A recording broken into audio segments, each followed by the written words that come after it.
Meredith from Graco. I'm going to show you how to install your premier forever DLX Extend2Fit 4-in-1 car seat featuring anti-rebound bar in rear-facing mode using the vehicle seatbelt. First, store your tether strap. Attach the tether hook to one of the storage locations on the back of the car seat. Also make sure your lower anchor strap is stored by attaching the lower anchor connectors to the storage locations on either side of the car seat. If using the anti-rebound bar, make sure it is securely attached at the front of the seat. Recline the car seat using the recline handle at the front of the seat. Move the car seat to one of the 4 rear-facing recline positions. Make sure you hear it click into place. If using the extension panel for extra legroom, adjust the panel using the handle at the front of the seat and move to the desired position.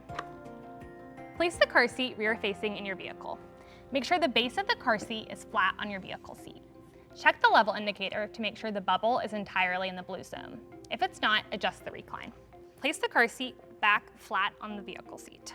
Check the level indicator again, making sure the bubble is entirely in the blue zone. Make sure that at least 80% of the car seat is on the vehicle seat. Do so by checking the blue label at the back of the car seat. Route the vehicle seat belt through the rear-facing belt path.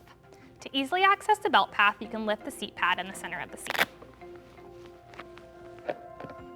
If your buckle is in the outermost position, then route the vehicle seat belt behind the buckle. If the buckle is in the innermost position, then route the vehicle seat belt in front of the buckle. Make sure the vehicle seat belt is flat and not twisted. Buckle the seat belt. Next, lock the seat belt. In most vehicles, you can slowly pull the seat belt all the way out. Then feed it back in.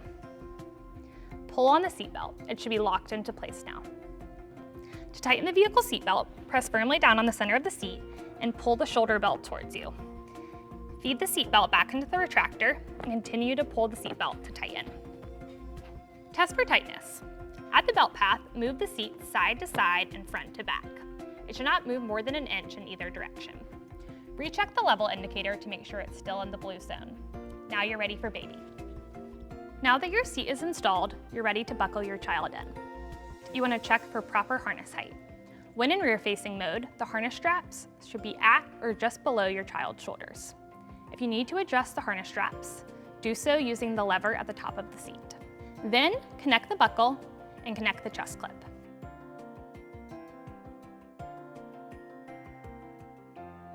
Tighten the harness using the strap at the front of the seat. After tightening, move the chest clip up to armpit level. Last, do the pinch test. You should not be able to pinch any extra slack at your child's shoulders.